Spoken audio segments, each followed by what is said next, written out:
defending himself from your book, and I'm wondering, why did you go there, reopening a wound in your own party? I don't agree with that. I wanted to tell what happened. The primary was part of what happened. I won a landslide victory. I know what it's like to win, and I know what it's like to lose. And when I lost to Barack Obama, I immediately turned around. I endorsed him. You don't buy the party unity argument?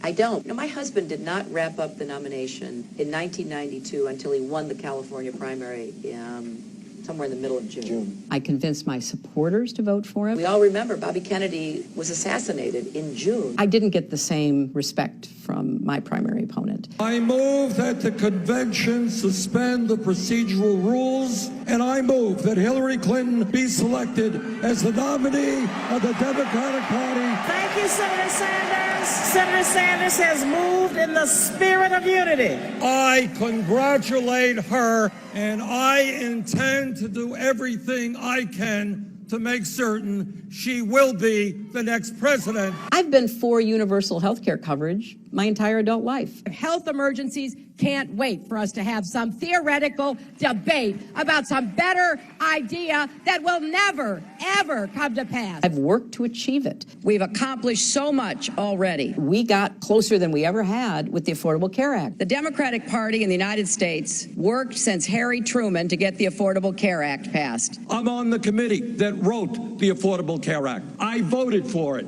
But right now, 29 million people still have no health insurance. I was defending it, and I don't want to see us start over again with a contentious debate. He wanted to start over. We're not going to tear up the Affordable Care Act. I helped write it, but we are going to move on top of that. I am just very excited about the kind of support our Medicare for All legislation is receiving. As of today, we now have 16 co-sponsors on this legislation.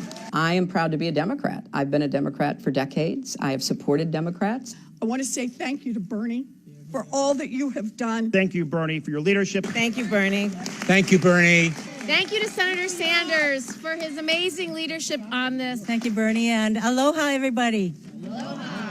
Bernie's not a Democrat. This should not be thought of as a partisan issue. If you don't want to support Democrats, then go somewhere else. This is not a partisan issue. I think a lot of what he churned up in the primary campaign was very hurtful in the general election against me. The American people are sick and tired of hearing about your damn emails. Thank you. Me too. Me too. You know? Enough of the emails. Let's talk about the real issues facing America. Thank you, Bernie. And I see him doing the same thing. I see him, with his supporters. He doesn't disown the things they say about, some of my favorite Democrats, people like Kamala Harris, who is out there speaking up and speaking out, and she's being attacked from the left. And that is why I'm proud to stand with my colleagues and friends and support Medicare for All. Enough.